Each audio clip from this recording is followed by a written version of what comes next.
Hello, my precious friends. I really hope that you are doing great. Welcome to our today's class. It's our 7th lesson on the third topic of Form 3 work, which is called Newton's Laws of Motion. As usual, let me commence by giving you the quote of the day, which states that never let an obstacle in your road be the end of your journey. We shall discuss that quote at the end of our class today. So today we are looking at further examples involving the Newton's laws of motion. And the first question reads that a minibus of mass 1,500 kilogram traveling at a constant velocity of 72 kilometers per hour collides with a stationary car of mass 900 kilogram. The impact takes 2 seconds before the two move together at a constant velocity for 20 seconds. So part A, we are required to calculate the common velocity. So the first step is to identify the type of motion that you are dealing with, that is the type of collision that you are dealing with. And because we are told that the bodies stick together or they move together at a constant velocity, that is the type of collision whereby bodies stick together and they move with a common final velocity, that is inelastic collision. Remember, for elastic collision, bodies separate after collision, but for inelastic collision, bodies stick together after collision and they move with a common final velocity v. So the common final velocity is what they want us to find. So because this is inelastic collision, we did say that for inelastic collision, because bodies have a common final velocity, therefore the formula shall be the total linear momentum before collision, that is the momentum for the minibus plus the momentum for the car before collision, should be equal to the total linear momentum after collision, that is after the minibus and the car have sticked together. Remember, when the minibus and the car stick together, it means that the total mass for the system after collision will be the summation of the mass of the minibus and the summation of the mass of the car. Then, because they are moving with a common final velocity, hence m1 u1 plus m2 u2 should be equal to m1 plus m2 multiplied by v, which is the common final velocity. So let's take the total linear momentum, that is the total initial linear momentum. We shall take the mass of we start with the minibus, the mass of the minibus, which is 1,500 kilogram, multiplied by the initial speed of the minibus, which is 72 kilometers per hour.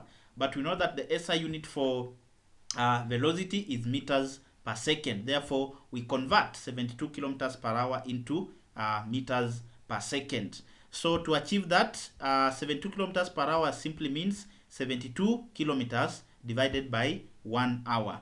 Therefore, we just convert 72 kilometers into meters. That is, we know that 1,000 meters is equals to 1 kilometer. What about 72 kilometers? So we shall have 72 kilometers divided by 1 kilometer multiplied by 1,000 meters. Then we know that 3,600 seconds is equals to 1 hour. What about 1 hour? So we shall have 1 hour divided by 1 hour multiplied by 3,600 seconds. Therefore, if you convert 72 kilometers per hour into meters per second, you will obtain 20 meters per second.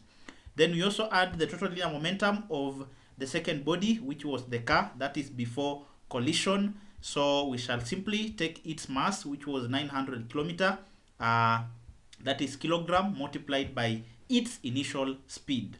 Remember, we are told that a minibus of mass 1,500 kilogram traveling at a constant velocity of 72 collides with a stationary car. It is colliding with a stationary car. So because the car was initially stationary, it means that it was in a state of rest. And we know that for stationary bodies, or if a body is in a state of rest, then its velocity is 0. So because the car was initially stationary, it means that its initial velocity is 0 meters per second. So that should be equal to the total linear momentum of the system after collision. Remember, this is inelastic collision because we are told that the two bodies they move together or they stick together after collision and they move with a common final velocity v. Therefore, the total linear momentum shall be given by the summation of their masses multiplied by the common final velocity. So the mass of the first body, which was the minibus, is 1,500 kilogram. So we take 1,500 kilogram plus the mass of the second body, which was the car. Its mass is 900 kilogram. remember that mass is constant everywhere, so the mass is not changing. Actually, the initial masses of the minibus and the car is just the final mass of the minibus and the car, because mass is constant everywhere, but it is only the velocity that is changing in this particular case. So the total mass shall be the mass of the minibus, which is 1500, plus the mass of the car, which is 900 kilogram, then multiplied by the common final velocity of the system that has stick together after collision, that is the final velocity v. So this will give us the total linear momentum of the system, that is after the bodies, that is the minibus and the car, have sticked together. Therefore 1500 multiplied by 72 kilometers per hour, it will give us 20 meters per second. So if you solve 72,000 divided by 3,600, you will get 20 meters per second. Then plus the total linear momentum of the car before collision, because the car was initially in a state of rest, its initial velocity is 0. Therefore, if we take its initial momentum, it will be its mass times its initial velocity, which was 0. So if you take 900 multiplied by 0, you'll simply obtain 0. Then 1500 plus 900, you'll get 2400. Then we multiply by the common final velocity v. Therefore, we shall have 1500 multiplied by 20, you'll obtain 30,000, which will be equal to 2400 v. So if we want the value of v, we simply divide both sides by 2400 on both sides, so that v will be equal to 30,000 divided by 2400. So this quotient yields 12.5 meters per second. So this is the common final velocity that the minibus and the car move with, that is after collision, or after they have sticked together, they move with a common final velocity of 12.5 meters per second. Part B, they want us to find the distance moved after the impact, that is after they have collided. So if this is the velocity that the bodies are moving with, that is after collision, and remember they have stick together, if we want to find the distance, we know that distance is speed times time, or velocity times time in this particular case. Remember, the only difference between velocity and speed is that velocity acts in a specific direction, but speed is a scalar quantity, whereas velocity is a vector quantity. So in this case, the magnitude of the velocity and the speed will be the same, because the bodies are moving in the same direction, that is they stick together and they move with a common final velocity of 12.5 meters per second, that is after collision. So their common final velocity after, that is distance moved after the impact. So after the impact, the bodies are moving with a common velocity of 12.5 meters per second. Then we are told that the impact takes 2 seconds before the two move together at a constant velocity for 20 seconds. So after the impact, or after collision, the bodies move for 20 seconds. So the time taken to move this particular part B, the time taken by the bodies to move after the impact is 20 seconds. Therefore, the distance moved shall be the velocity of the bodies after the impact multiplied by the time moved by the bodies after the impact. And the time moved by the bodies after the impact is 20 seconds. So we shall have 12.5 multiplied by 20, which yields 250 meters. So this is the distance that the minibus and the car move for, that is move after collision or after the impact, or the distance that they move in 20 seconds with a velocity of 12.5 meters per second. Then part C, they want us to find the impulsive force. So we know that impulsive force, we can easily obtain it from the impulse. So the first step is to find the impulse, then from there we can easily find our impulsive force.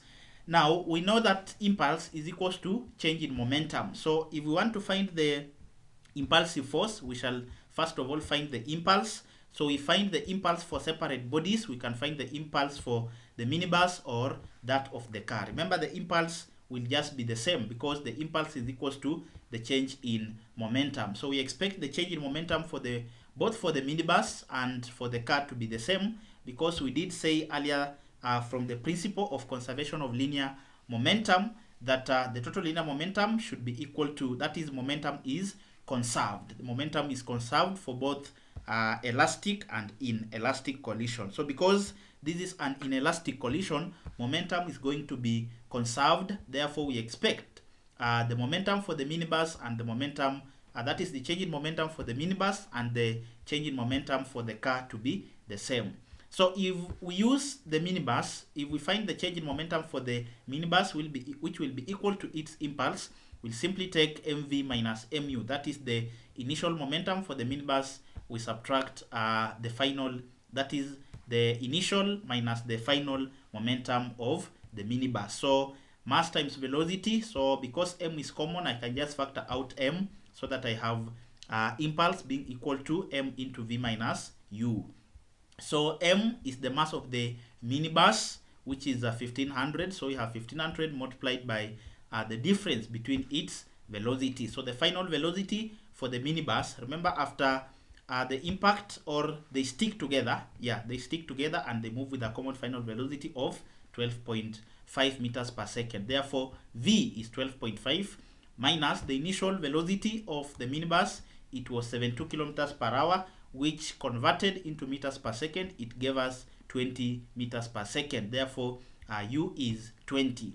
So if you take the difference, so 1500 multiplied by 15.5 minus 20, that will give you an answer of negative 11,250 Newton seconds. So the negative is simply to show that the body is moving in the backward direction. The body, that is, the body is moving in the backward direction. So the negative is just showing us the direction of the body.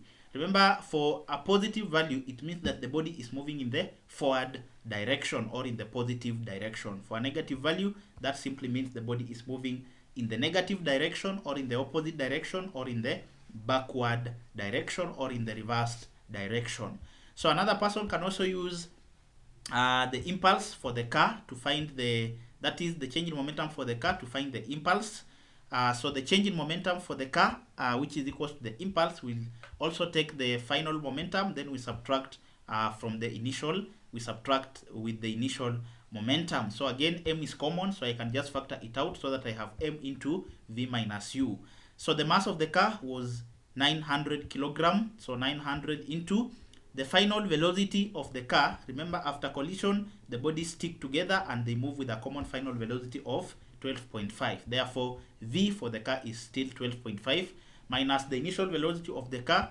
The car initially, it was stationary, or it was in a state of rest, meaning that its initial velocity was actually 0. So if you take 900 multiplied by 12.5, you'll still obtain 11,250 Newton second. Therefore, the impulse, which is equal to the change in momentum, it will be 11,250 Newton seconds. I've said the negative is just to show us the direction of the change in momentum or of the impulse of those particular bodies. Therefore, we don't use the negative into calculation because it is only showing us the direction. So whether you use the impulse for the minibus or the impulse for the car, you can easily see that the answers are exactly the same. So it does not matter whether you use for the minibus or for the car, because you will get the same answer. So our task was to find the impulsive force. Remember, the other term for impulsive force is impulse force. So the impulse, the other term for the impulse is the impulse of a force. So impulse or impulse of a force is equals to Ft, where F is the impulsive force or the impulse force. So Ft, impulse, is equals to Ft, that is force times time. Therefore, the impulsive force, or what is also called the impulse force, which is F, shall be given by, we just make F the subject of the formula here by dividing both sides by time. Therefore, F will be impulse over time. So F is equals impulse over time, where F is the impulsive force or the impulse force. So we already have the value for the impulse, which is 11,250. I've said we ignore the negative because it is only showing us the direction of motion of the bodies, but we don't use it in calculation. So we take the impulse, which is 11,250, divided by the time taken for that particular impulse to take place. So the impact takes 2 seconds. So this is the time taken for the impulse to act. Yeah, remember impulse acts within a very short period of time. So because the impact takes 2 seconds, that means that is the time taken for the impulse to take place. Therefore, time is 2 seconds. Therefore, our impulsive force or the impulse force will be equal to 11,250 divided by 2, which gives us 5,625 Newton as our impulsive force or the impulse force. Then part D, they want us to find the change in kinetic energy. So remember, this is inelastic collision, whereby bodies stick together after collision. So for inelastic collision, because the bodies are sticking together after collision, we expect some of the kinetic energy to be lost, because assuming maybe the minibus was initially moving at 50 kilometers per hour or at 50 meters per second, after colliding with the car, we expect its velocity to reduce. And remember, kinetic energy is very much dependent on the velocity of the body. Therefore, if the velocity is reducing, automatically the kinetic energy is going to be reduced or lost. So if maybe initially it had a kinetic energy of maybe 120 joules, after collision we expect it to have a kinetic energy of maybe something like 80 joules. That is after collision, because the bodies stick together, it means that the speed of the minibus will somehow reduce. Therefore, for inelastic collision, we expect the initial kinetic energy to be greater than the final kinetic energy. That is, the initial kinetic energy is the kinetic energy of the two bodies before collision. Then the final kinetic energy is the kinetic energy of the two bodies after collision. That is, after they have sticked together. Therefore, the change in kinetic energy, we shall take the kinetic energy before collision minus kinetic energy after collision. So I'm taking before collision minus after collision because I know the kinetic energy before collision is greater, but kinetic energy after collision is smaller because the bodies stick together and the minibus loses some of its velocity, hence it also loses some of its kinetic energy. Remember also we said that for inelastic collision, kinetic energy is lost. It is only the linear momentum which is conserved, but kinetic energy is lost. So if it is lost, automatically kinetic energy after collision will be smaller than the kinetic energy of the bodies before collision. Therefore, change in kinetic energy is equals to kinetic energy before collision. So remember, before collision the minibus was moving, but before collision the car was stationary. So if a body is stationary, it means that its kinetic energy is 0, because if a body is stationary, it means that all the kinetic energy have been converted into potential energy. Therefore, the total kinetic energy before collision will be the kinetic energy of the minibus plus kinetic energy of the car before collision. But because the kinetic energy of the car before collision is 0, because the car was stationary, it simply means that the total kinetic energy before collision will be the kinetic energy of the minibus, because initially it was only the minibus which was moving. Therefore, kinetic energy before collision, we shall just use the values for the kinetic energy of the minibus, because initially it was only the minibus that was moving. So kinetic energy is given by a half mass times velocity squared. Therefore, because we are talking of initial, so we talk of a half mass of the minibus which was moving times the square of its initial velocity. So we are not using the kinetic energy for the car because it is 0 initially, because the car initially is stationary. Because if you add 0 to a number, you'll still get the same answer. Then minus kinetic energy of the system after collision. Remember, after collision the bodies stick together and move with a common final velocity. So after collision, both the minibus and the car are moving, so they both have a common kinetic energy. Therefore, kinetic energy will be given by a half multiplied by the total mass of the system after collision, that is after they have stick together. So we'll take the mass of the minibus plus the mass of the car multiplied by the square of their common final velocity. So this will be a half times mass of the minibus was 1500 multiplied by its initial velocity 72 kilometers per hour, which we converted into meters per second, which gave us 20 meters per second. So times 20 meters per second squared minus total kinetic energy after collision, we simply talk of a half times the masses of the bodies after collision because they have stick together. So we talk of 1500 plus 900, which will give us 2400 kilogram.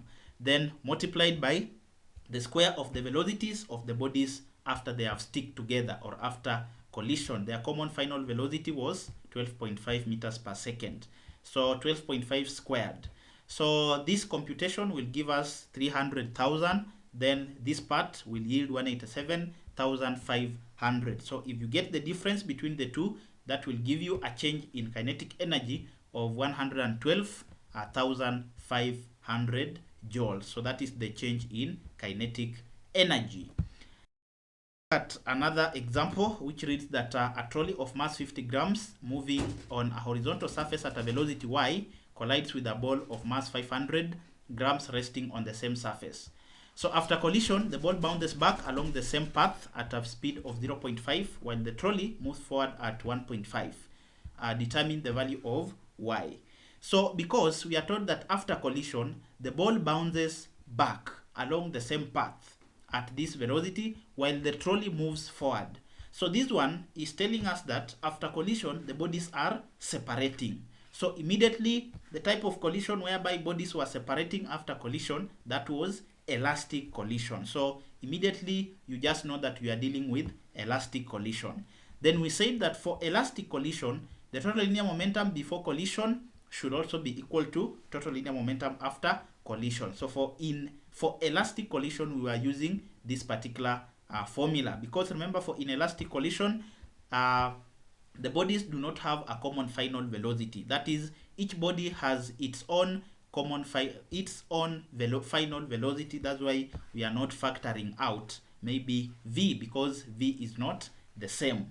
Therefore, we find the total linear momentum before collision will be given by the momentum of the trolley before collision plus the momentum of the ball before collision. So the mass of the ball before collision, it was 50 grams. So to convert it into SI unit, that is the kilogram, we divide by 1,000 multiplied by the initial velocity of the second body, which is the ball before collision.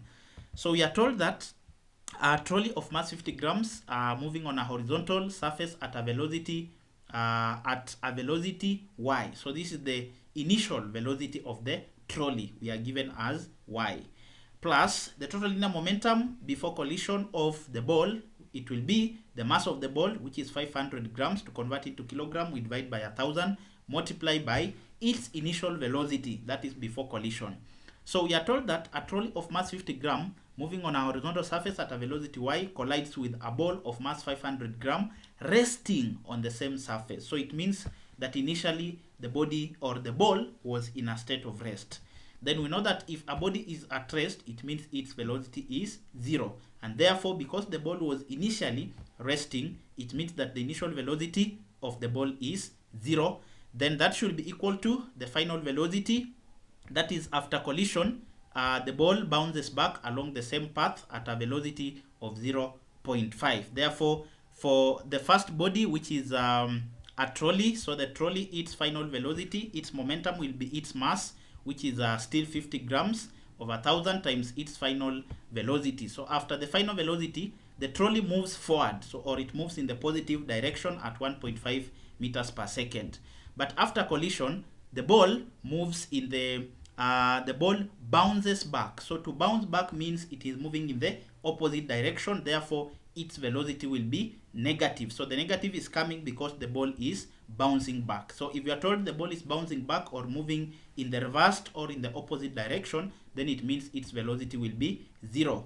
Therefore, 50 over 1,000 times y, you'll get 0.05 y plus 500 by 1,000 times 0, you'll obtain 0 is equals to 50 over 1,000 times 1.5, you'll obtain 0.075. Then plus 500 over 1,000 times negative 0.5, you'll obtain negative 0.25. Therefore, if you add, if you take 0.05y plus 0, you'll just obtain 0.05y. Then, if you add the values on the right hand side, you'll obtain negative 0.25. Therefore, y will be equal to negative 0.25 divided by 0.05, which gives us negative 5 meters per second. So the negative is simply showing that the ball is moving in the backward or in the reversed or in the opposite direction. That is the trolley is moving in the opposite direction. Therefore, we shall talk of, remember y was a trolley of mass 50 gram moving at a velocity of this. So therefore, we shall say that the trolley was moving at an initial velocity of -5 meters per second, or we say the velocity of the trolley before collision, it was 5 meters per second in the backward direction. So the negative is simply to show us the direction of the ball. So we've come to the end of our class today, but we need to discuss the quote of the day. The quote of the day stated that never let an obstacle in your road be the end of your journey. So the quote is encouraging us to embrace challenges and use them as motivators to push us to the next level of our life. And lastly, recall that winners never quit, but quitters never win. Thank you very much for accompanying me until the end of this particular lesson. I do not take it for granted. In case you are new to the channel, kindly hit the subscription button and also turn on the notification bell so that whenever I upload a new video, you'll get a notification. Also, try this exercise and gauge whether you have understood the examples that we have just done. Then, of course, if you have any challenges in handling any of the questions, feel free to drop a comment, and I'm always there to help where necessary. Thank you very much. Until next time, this is Kind Tuition Academy.